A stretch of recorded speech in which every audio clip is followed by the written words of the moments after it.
Good evening दोस्तों, कैसे हो आप सब। आशा करता हूँ बहुत अच्छे होंगे। एक बार फिर से आपका स्वागत है उन्नत classes by DS YouTube channel पर। मैं देव टिलक आपके लिए लेकर आया हूँ साइकोलॉजी की क्लासेज। साइकोलॉजी के अंदर अपन पढ़ रहे थे दोस्तों, अपन ने पीछे की क्लासों में पढ़ा था। अपन क्या पढ़ रहे थे बच्चों? साइकोलॉजी।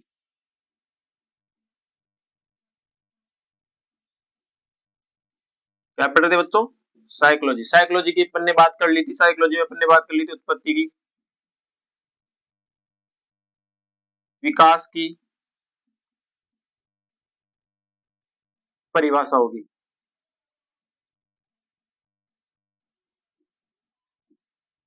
इन चीजों की अपन ने बात कर ली थी। अर्थ की भी बात कर ली थी साथ में अपन ने, मनोविज्ञान के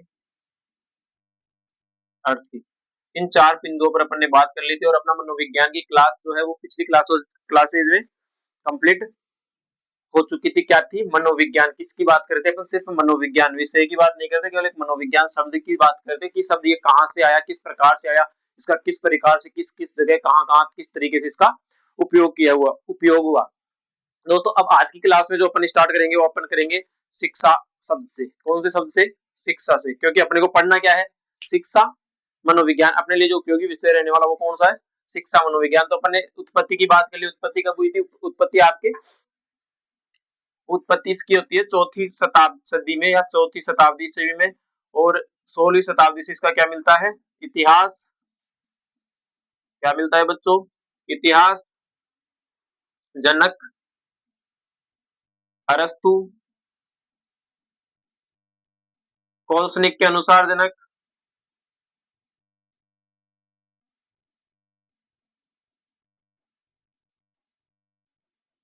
कोल्सनिक के अनुसार जनक कौन? प्लेटो। इसकी जननी किससे माना जाता है? इसकी उत्पत्ति जननी यानी इसकी माता जी कौन है? माता जी दर्शन शास्त्र।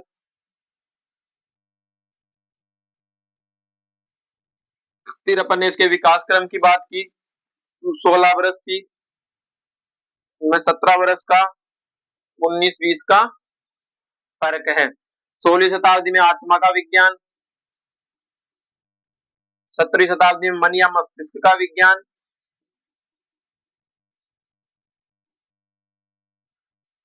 19वीं शताब्दी में इसको चेतना का विज्ञान, और 20वीं शताब्दी से अब तक कहा जाता है इसको व्यवहार का विज्ञान। इन चीजों के बारे में अपन ने बात कर ली थी। उनके बाद अपन ने बात की थी मनोविज्ञान की परिभाषाओं की भी बात कर ली अपन ने। परिभाषाओं की बात कर ली दोस्तों। परिभाषाओं में क्या बात की थी अपन ने? परिभाषा में सबसे पहले जो बात की थी अपन ने, किस कौन से मनोविज्ञानी की परिभाषा की बात की थी? सबसे पहले हम लोगों ने मनोविज्ञान में किसकी परिभाषा की बात की थी? सबसे पहले अपन ने बात की थी वुडवर्थ की। वुडवर्थ की परिभाषा को क्या कहा जाता है? मनोविज्ञान की अर्थ यात्रा परिभाषा। वुडवर्थ की परिभाषा को क्या कहा जाता है बच्चों? वुडवर्थ की अर्थ यात्रा परिभाषा। उसमें उन्होंने कहा कि मनोविज्ञान ने सबसे पहले अपनी आत्मा को ही, फिर मन व मस्तिष्क का त्याग किया, फिर चेतना का त्याग किया, और वर्तमान में व्यवहार के विज्ञान के रूप को स्वीकार करती है। कौन? मनोविज्ञान। तो ये तो एक पहले इनको अर्थ यात्रा परिभाषा दी, उसके साथ में अपन ने दो चीजें कंप्लीट हो गया। एक तो इसका विकास क्रम याद हो गया, एक परिभाषा याद हो जाती है। और उसके बाद बात करते हैं अपन मनोविज्ञान के लिए जो परिभाषा दी, वो मनोविज्ञान की परिभाषा, तो ये तो पहली परिभाषा दी वुडवर्थ ने। और उसके बाद मनोविज्ञान के लिए एक और परिभाषा वो दी। वो किसने? वुडवर्थ ने एक और परिभाषा दी। उसको वो कौन सी दी उन्होंने? उन्होंने कहा कि सामाजिक वातावरण में होने वाले मानव के व्यवहार, यानी कि कौन सा व्यवहार? सामाजिक वातावरण में होने वाला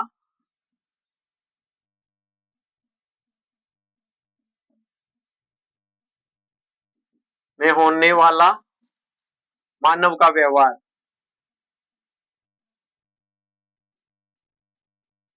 सामाजिक वातावरण में मानव होने वाला मानव का व्यवहार क्या कहलाता है? मनोविज्ञान। उसके बाद बात करते हैं अपन जॉन वाटसन की, जॉन ब्रोड्स वाटसन की।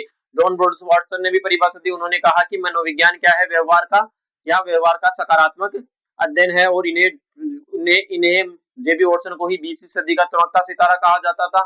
और इन्होंने कहा कि आप मुझे एक बच्चा ला दो, आप उसे मैं जैसा चाहूं वैसा बना सकता हूं। उसके बाद अपन ने बात की थी मनोविज्ञान की परिभाषा में मैकडुगल की परिभाषा की बात की थी। दूसरे मनोवैज्ञानिक कौन थे जिनकी परिभाषा की अपन ने बात की थी? मैकडुगल। मैकडुगल ने परिभाषा दी। मैकडुगल की जो परिभाषा थी वो कौन सी थी? मैकडुगल की परिभाषा ऐसी थी कि मनोविज्ञान के अंदर मनोविज्ञान मानव के आचरण और व्यवहार का यथार्थ अध्ययन है। क्या है? आचरण और व्यवहार का यथार्थ अध्ययन। आचरण व व्यवहार का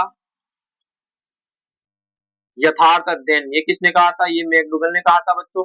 उसके बाद अपन ने आगे बात की थी बोरिंग की। बोरिंग ने मनोविज्ञान की परिभाषा देते हुए कहा था कि मनोविज्ञान मानव प्रकृति का अध्ययन है। उसके बाद आते हैं आपके मर्फी। मर्फी ने कहा था कि मनोविज्ञान जीवित प्राणियों का सामाजिक वातावरण के साथ होने वाले व्यवहार का अध्ययन ही क्या है? मनोविज्ञान है। तो ये दोस्तों अपन ने पिछली क्लास में बात की थी। अब आज अपनी अगली क्लास में, आज की क्लास जो अपनी होने वाली है वो होने वाली है अपनी शिक्षा से संबंधित, मनोविज्ञान के अंदर ही। क्योंकि अपन पढ़ेंगे क्या? शिक्षा। तो पहले अपन बात करेंगे किसकी? शिक्षा की। सब्जेक्ट आपका मनोविज्ञान ही चल रहा है और मनोविज्ञान में अपन आज बात करने वाले हैं वो टॉपिक है, पहला जो टॉपिक अपना जो रहने वाला है टॉपिक है शिक्षा। शिक्षा, शिक्षा क्या होता है दोस्तों? अब बात करेंगे आज की क्लास में अपन कि शिक्षा क्या होती है। शिक्षा क्या होती है इसकी बात करने वाले हैं और शिक्षा किस प्रकार से दी जाती है, इन सब के बारे में अपन आज की क्लास में बात करने वाले हैं। ठीक है दोस्तों, बात करेंगे शिक्षा की। शिक्षा को अंग्रेजी में कहते हैं एजुकेशन। अंग्रेजी में से क्या कहते हैं?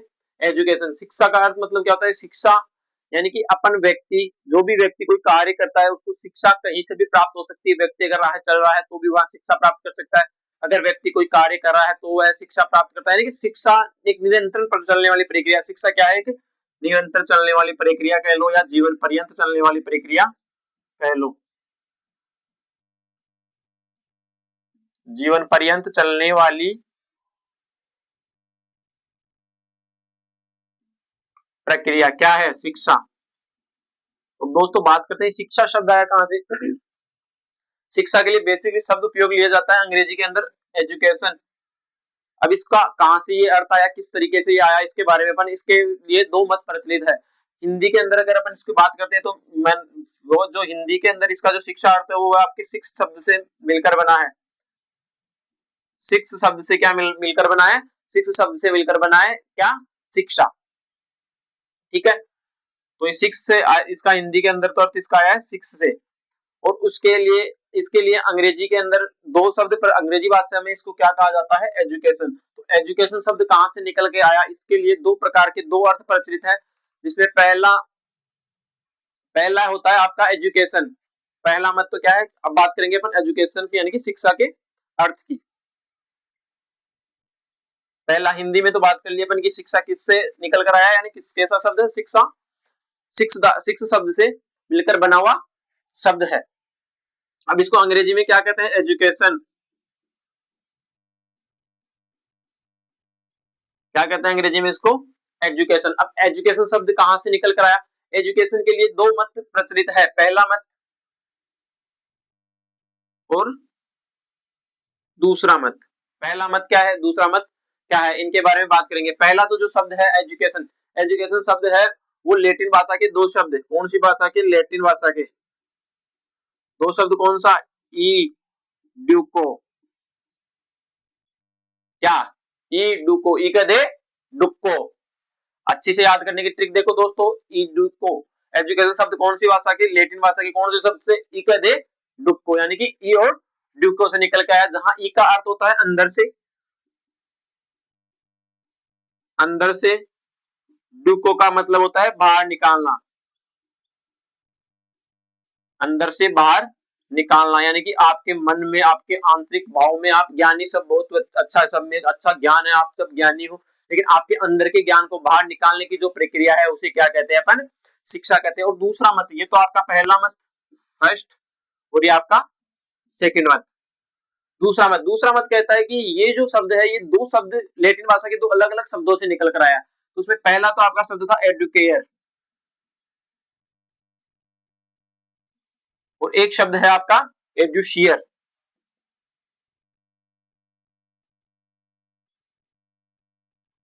एडुशियर, एडुकेयर और एडुशियर। एडुकेयर का अर्थ होता है दोस्तों विकसित करना, विकसित करना। और ड्यूको का एडुकेयर, एक और एजुकेशियर जो शब्द है, एजुकेट शब्द जो है उसका अर्थ होता है गति देना। तो दोस्तों मनोविज्ञान शब्द का अर्थ क्या हुआ? अंदर से बाहर निकालना। पहला तो क्या हुआ? अंदर से बाहर निकालना, अंदर से बाहर की ओर या बाहर निकालना, यानी कि आपके अंतर मन में, आपके अंदर निहित जो भी ज्ञान है, जो भी आपके अंदर क्षमताएं हैं, उन सबको बाहर निकालने की जो प्रक्रिया है वो क्या कहलाती है? शिक्षा कहलाती है। दूसरा है, दूसरा मत कहता है कि इस शिक्षा का मतलब होता है कि विकसित करना, कि आपको विकसित करने का काम कौन करती है? शिक्षा करती है। और आप कोई कार्य करे उसके गति कौन देती है? उसके गति देने का कार्य भी कौन करती है? शिक्षा करती है। इस प्रकार के बात करते हैं अपन दोनों, ये इसके अर्थों की अपन बात करते हैं। ठीक है दोस्तों, तो इसके बाद इससे संबंधित एक मत है या एक विचार है जो किस प्रकार से है, देखो एक उदाहरण से समझेंगे अपन इसको। अर्थ तो समझ में आ गया, एजुकेशन अंदर से बाहर निकालना या विकसित करना या गति देना। अब एक उदाहरण ये समझेंगे अपन, एजुकेशन क्या है?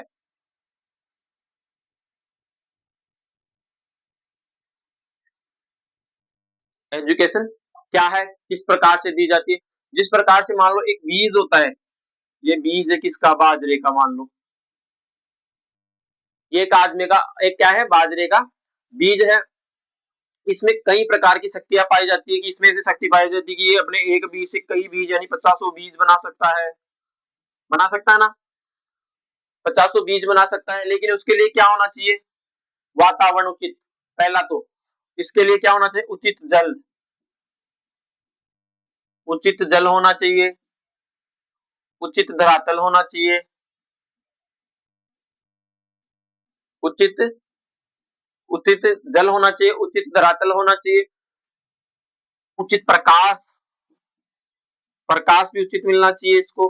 तो जिस जब एक बीज है, जो आपके पास एक बीज है, उसको अपन अगर वो बीज को उसको अपन उचित वायु, उचित जल, उचित प्रकाश, उचित मिट्टी के संपर्क में ले जाते हैं, तो वो अपने प्रकार के बहुत से बीजों का उत्पन्न करता है या पैदा करता है, यानी कि वो अपने जैसे सैकड़ों पौधे बनाने की क्षमता रखता है। कौन? एक बीज। किससे समझ रहे अपन? एक बीज के अंदर इतनी शक्तियां पाई जाती है कि अगर उसको उचित वातावरण दिया जाए, उचित मिट्टी के संपर्क में ले जाया जाए, उचित जल से उसका संपर्क करवाया जाए, उचित प्रकाश से उसका संपर्क करा जाए, उचित वायु से उसका संपर्क करा जाए, तो वो अपने ही जैसे यानी कि अपने समान रूप के अन्य को पौधे भी बना सकता है। ठीक उसी प्रकार से जिस प्रकार से एक बीज में क्षमताएं पाई जाती है, ठीक उसी प्रकार से एक बालक में भी क्षमताएं पाई जाती है। उसी प्रकार एक बालक में कुछ क्षमताएं जन्मजात होती है। कौन? किसमें? बालक में। क्या क्षमताएं? कैसी? जन्मजात। यानी कि एक बालक में भी जिस प्रकार से एक बीज में पौधा अपने जैसे अन्य को पौधे या अपने जैसे अन्य को पौधे बनाने की क्षमता होती है, उसी प्रकार एक बालक में कुछ जन्मजात शक्तियां पाई जाती है। तो उसे उचित वातावरण यानी कि उचित शिक्षा के आधार पर वह बाहर निकल जाती है, वो प्रकट हो जाती है। तो उनको प्रकट करने के लिए क्या चाहिए? उचित वातावरण या उचित शिक्षा, उचित वातावरण।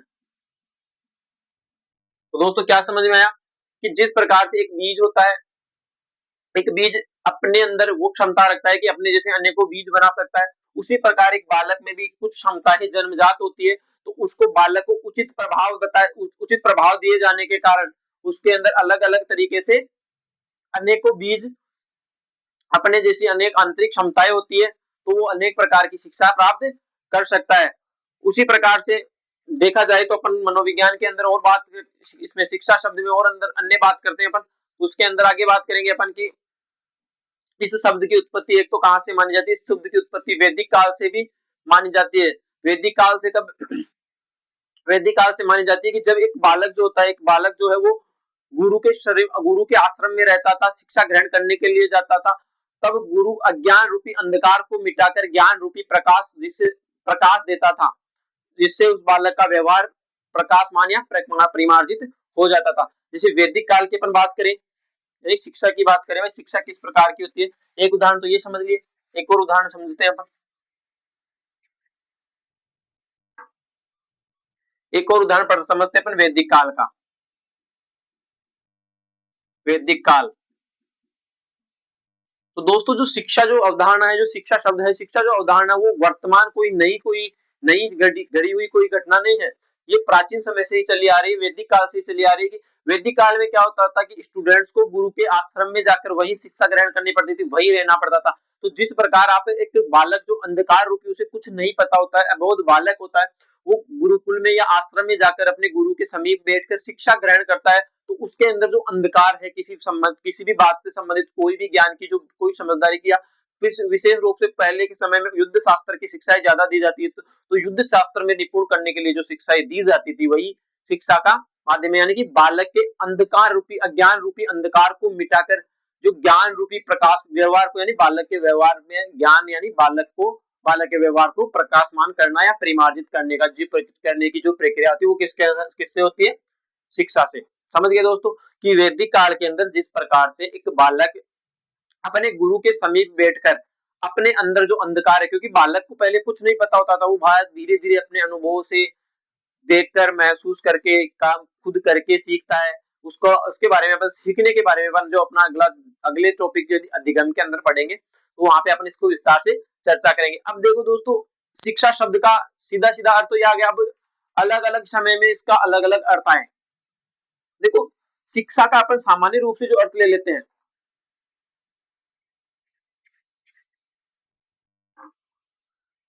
शिक्षा का अपन सामान्य रूप से जो अर्थ लेते हैं दोस्तों, जब आपको कोई आके कहे कि हम जा रहे हैं शिक्षा ग्रहण करना, तो जहां शिक्षा शब्द यूज हो जाता है तो आपके मन में एक ख्याल आता है कि सीखने सिखाने की प्रक्रिया।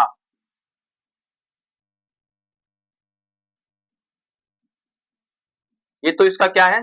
सामान्य प्रचलित अर्थ। जब भी शिक्षा की बात आती है, जब भी शिक्षा के बारे में बात आती है तो आपके अंदर एक भावना आती है कि शिक्षा जहां यूज हो रहा है, शिक्षा का मतलब ये हो गया कि आपके अंदर जो भी शिक्षा है, आपके आपको सीखने सिखाने की जो प्रोसेस यानी कि जो प्रक्रिया होती है उसे ही क्या कहते हैं? शिक्षा। ये तो सामान्य अर्थ हो गया आपका सीखने सिखाने की प्रक्रिया। उसके बाद बात करते हैं वास्तविक अर्थ की। किसकी बात करेंगे दोस्तों? वास्तविक अर्थ की।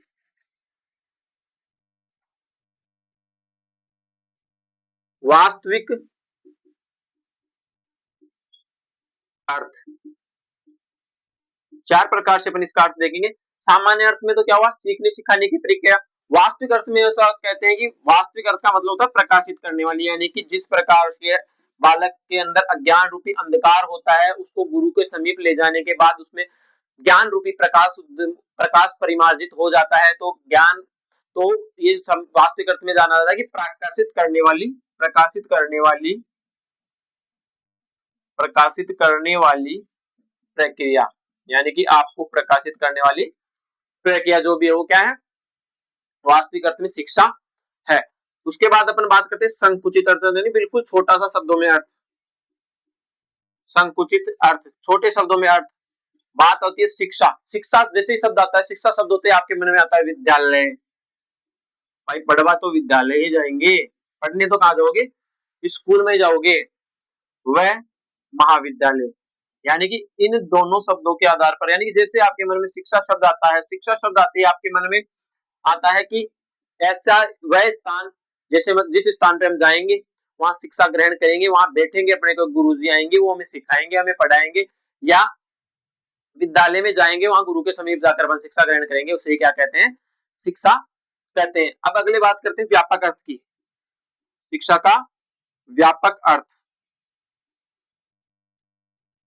शिक्षा का व्यापक अर्थ। व्यापक अर्थ में दोस्तों अपन देखते हैं कि शिक्षा, शुरुआत में अपन ने देख लिया था कि शिक्षा कोई एक सीमित समय तक चलने वाली प्रक्रिया नहीं है, शिक्षा जीवन पर्यंत चलने वाली प्रक्रिया। ऐसा नहीं है कि आप बचपन में ही सीखोगे, आप बूढ़े हो जाओगे तो भी कुछ ना कुछ सीखते रहोगे। ये मत सोचना कि भाई अब मेरे से तो कुछ करा नहीं जाता, मैं तो कुछ सीखूंगा नहीं। आप बूढ़े होंगे तो भी बहुत कुछ सीखते रहते हो, आप अपने बच्चों से बहुत कुछ सीख जाते हो। तो धीरे धीरे इस चीज की प्रक्रिया जो जीवन पर्यंत चलने वाली है। तो इसलिए इसका जो सार्वभौमिक जो अर्थ देखने को आता है वो आता है कि जीवन पर्यंत व्यक्ति प्रत्येक परिस्थिति में, प्रत्येक स्थान पर सार्वभौमिक रूप से सीखता है, उसे ही क्या कहते हैं? शिक्षा कहते हैं। ठीक है। अब दोस्तों सार्वभौमिक रूप से किस प्रकार से? जैसे मान लो अपन कहीं जा रहे हैं, मान लो सपोज दैट मैं ही जा रहा हूं कहीं, रास्ते में जा रहा हूं, कोई बाइक वाला आता है या कोई गाड़ी वाला आता है, वो गाड़ी को स्पीड में दौड़ चलाता है और वो आगे जाके कहीं आकस्मिक घटना हो जाती है, उसका एक्सीडेंट हो जाता है, तो उससे अपन क्या सीखे, उससे ये सीखे कि गाड़ी तेज चलानी चाहिए, है ना, क्या ताकि हम भी कूदे, हम भी गिरे, नहीं बच्चों, उससे हमने सीखा कि गाड़ी की स्पीड जो है, जो स्पीड इसकी निर्धारित की गई है, उसी स्पीड में गाड़ी चलाना है। तो वो अपन ने कहा सीखा, रास्ते में चलते हुए, अपने को कोई विद्यालय नहीं सिखाने आया, कोई गुरुजी नहीं बताने आए, गुरुजी ये कहते बाएं साइड चलना है, अब तुम तो बाएं साइड चल रहे हो, लेकिन जो मोटरसाइकिल वाला जो 120 की स्पीड में आपसे गाड़ी जू करके लेके गया है, तो उसके अंदर आपको देखने को मिला क्या, कि वो गिरा, तो आपने सीखा कि नहीं भाई, गाड़ी तो क्या चलानी चाहिए, आराम से ही चलानी चाहिए। तो आपने क्या सीखा, प्रत्येक परिस्थिति में आप चल रहे हो, आप दोस्तों के साथ बैठे हो, गप्पे लड़ा रहे हो, अचानक आपका दोस्त कोई ऐसा वर्ड बोल जाता है, ऐसी कोई बात बोल जाता है जो आपको अच्छी लगती है, तो आप उससे भी सीखते हो। जैसे आप कहीं बैठे हो, कहीं बातें कर रहे हो, कहीं गप्पे लड़ा रहे हो, तो कई दोस्त होते हैं आपके, अलग अलग तरीके से गप्पे लड़ाते हैं, और अचानक आपके परिवार वाला कोई उधर से गुजरता है, तो आपको अच्छा नहीं लगता, फिर आप बोलते हो, तो उस समय आपने क्या सीखा, आपके साथ वाले ने क्या सीखा, उस समय आपके साथ वाले ने सीखा कि अपन जो गप्पे लड़ा रहे हैं वो अपने तक ही सीमित रहनी चाहिए, परिवार वालों तक नहीं जानी चाहिए। तो यानी कि शिक्षा जो है वो शुरू से लेकर अंत तक चलने वाली प्रक्रिया, उसके लिए कोई चीज निश्चित है, कोई बात निर्धारित नहीं है। तो शिक्षा क्या है, एक जीवन पर्यंत चलने वाली प्रक्रिया है, बालक भी सीखता है और बूढ़ा भी सीखता है, ठीक है। बस फर्क ये है कि बालक थोड़ा जल्दी सीखता है, बूढ़े में थोड़ी सीखने की क्षमताएं कम हो जाती है, लेकिन शिक्षा क्या है, जीवन पर्यंत चलने वाली प्रक्रिया। तो दोस्तों व्यापक अर्थ में अपन देखो, अपन लिखते हैं, अपन लिखेंगे व्यापक अर्थ क्या है, जीवन पर्यंत व्यक्ति, जीवन पर्यंत व्यक्ति, जीवन पर्यंत व्यक्ति प्रत्येक परिस्थिति में, प्रत्येक परिस्थिति, प्रत्येक परिस्थिति,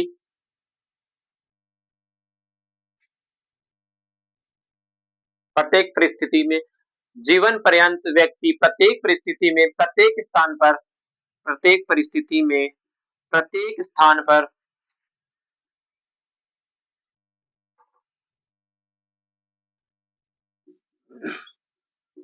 प्रत्येक स्थान पर कैसे सीखता है, सार्वभौमिक रूप से, सार्वभौमिक रूप से सीखता है, सीखता है। तो व्यापक अर्थ में क्या देखा, क्या देखा दोस्तों, अपन ने देखा इस क्लास में, स्टार्टिंग से अपन ने देखा, स्टार्टिंग में अपन ने बात की कि शिक्षा शब्द किससे बना है, शिक्षा शब्द का अर्थ क्या है, इसके बारे में बात की। फिर अपन बात करें शिक्षा शब्द के विभिन्न अर्थों के, सामान्य जो प्रचलित अर्थ है वो क्या है आपका, शिक्षा का अर्थ, जहाँ शिक्षा नाम आता है, शिक्षा का शब्द आते हैं आपके दिमाग में, काम में एक शब्द आ जाता है, सीखने सिखाने की प्रक्रिया। दूसरी बात की अपन ने कि वास्तविक अर्थ क्या है, वास्तविक अर्थ में क्या है कि प्रकाशित करने वाली या परिमार्जित करने वाली प्रक्रिया। उसके बाद अपन ने बात की संकुचित अर्थ की, तो संकुचित अर्थ का अर्थ हो गया कि किसी विद्यालय या महाविद्यालय में पढ़ना ही क्या है, शिक्षा है। उसके बाद अपन ने आगे बात की कि इसके व्यापक अर्थ में अपन ने बात की कि व्यक्ति जीवन पर्यंत, व्यक्ति प्रत्येक परिस्थिति में, प्रत्येक स्थान पर सार्वभौमिक रूप से सीखता है, तो भी क्या है, शिक्षा है। तो दोस्तों क्या बात की अपन ने आज इसी क्लास में, अभी तक अब तक अपन ने ये बातें कर ली, क्या क्या सीखता है, और उसमें अपन ने एक चीज और देखी कि किस प्रकार से एक, जिस प्रकार से एक बीज, इसका बीज, कोई भी बीज ले लो, उसमें अंकुरण की क्षमता होती है, उसमें अलग अलग वातावरण में, उसके उचित वातावरण में उचित जल, उचित वायु, उचित उचित जल वाष्प, और इन सब उसकी मतलब उसके अनुकूल जो वातावरण है उसके अकॉर्डिंग उसको ढाला जाएगा, उसको हर सुविधा या हर वातावरण में हर प्रकार की सुविधाएं मिल जाएगी जो उसके लिए उचित है। तो वो अपने जैसे अनेकों पौधे बनाने की क्षमता अपने अंदर रखता है। उसी प्रकार से दोस्तों अपन ने बात की जो एक स्टूडेंट्स है, जो एक छात्र है, जो एक बालक है, उसमें भी अनेक प्रकार की शिक्षा यानी अनेक प्रकार की क्षमताएं होती है जो उसकी जन्मजात होती है। उन क्षमताओं को अपन बाहर निकालने की जो प्रोसेस है, यानी कि क्षमताओं को बाहर निकालने की जो प्रक्रिया है, उसे ही क्या कहते हैं, शिक्षा। तो दोस्तों आज की क्लास में इतना ही, कल फिर मिलते हैं अपन नई क्लास के साथ। हमारा वीडियो, अगर मेरा वीडियो आपको अच्छा लगा हो तो ज्यादा से ज्यादा शेयर करें, लाइक करें और कमेंट करें, और हमारे चैनल को सब्सक्राइब करें। बस जल्द दोस्तों मैं आपके लिए आपके टेलीग्राम चैनल पे आपके सब्जेक्ट यानी कि जो टॉपिक मैं यहाँ क्लास में कराऊंगा उससे संबंधित आपको हमारे चैनल के टेलीग्राम चैनल में क्विजेज मिल जाएगी आपको। टेलीग्राम चैनल का लिंक जल्द ही वीडियोस के अंदर देखने को मिलेगा, इस वीडियो के डिस्क्रिप्शन में देखने को मिलेगा। तो दोस्तों ज्यादा से ज्यादा हमारी क्लासेस को शेयर करें, लाइक करें, सब्सक्राइब करें। धन्यवाद।